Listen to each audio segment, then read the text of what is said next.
पूर्व शिक्षा मंत्री जगन्नाथ महतो की पत्नी बेबी देवी को आज हेमंत मंत्रिमंडल में शामिल किया जाएगा। राजभवन में शपथ ग्रहण समारोह होगा जिसमें उन्हें शपथ दिलाई जाएगी।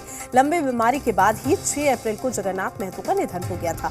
इसके बाद ये कयास लगाए जा रहे थे कि उनके परिवार के किसी सदस्य को मंत्री बनाया जा सकता है। इस बीच सियासी बयानबाजी तेज हो गई। बीजेपी ने बेबी देवी को शुभकामनाएं देते हुए एक बार फिर परिवारवाद के मामले पर सरकार को कटघरे में खड़ा किया। उधर जेएमएम कांग्रेस ने पलटवार भी किया है। वो नहीं रहे तो उनकी पत्नी को मंत्रिमंडल में शामिल किया जा रहा है, तो मैं इससे कोई गलत नहीं मानता। अब मान लीजिए उन्हीं के परिवार को देना चाहते हैं, तो उनका पत्नी हो कि बेटा हो, जो तैयार होगा आपस में तय किया होगा, तो उसी के आधार पर उनकी पत्नी तो मंत्रिमंडल में शामिल किया जा रहा है। हाँ, देखने से लगता भी है कि भाई परिवारवाद हो रहा है। ये परिवारवाद से जल्दी छुटकारा मिलना मुश्किल है।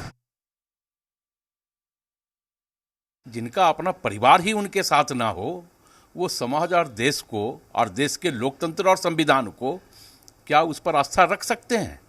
तो हमें लगता है कि ये लोग प्रश्न खड़ा करने के लिए ही विपक्ष में है भारतीय जनता पार्टी। ये प्रश्न खड़ा करते रहें, हम लोकतंत्र को बचाते रहेंगे, हम देश के संविधान पर आस्था रखते रहेंगे और हम अपने परिवार और देश और समाज को साथ लेके चलने का काम लगातार करते रहें। देखिए, हमारे देश में मुझे नहीं लगता है कि किसी भी पॉलिटिकल पार्टी में परिवारवाद नहीं है। मान लीजिए कि अगर वो दूसरी पार्टियों पर आरोप लगा रही है, तो बीजेपी में भी ऐसे बहुत सारे मंत्री हैं जिनके पुत्र और जिन लोगों, अभी ज्योतिरादित्य सिंधिया जी को लीजिए, उनके भी परिवार के लोग पार्टी में हैं। तो जैसे एक डॉक्टर का बेटा डॉक्टर बनता है, एक इंजीनियर का बेटा इंजीनियर बनता है, लोहार का बेटा लोहार, सोनार का बेटा सोनार, तो बचपन से जो माहौल देखता है कोई बच्चा, तो उस माहौल को वो अपने आप में आत्मसात करता है, वो उसमें पारंगत भी हो जाता है।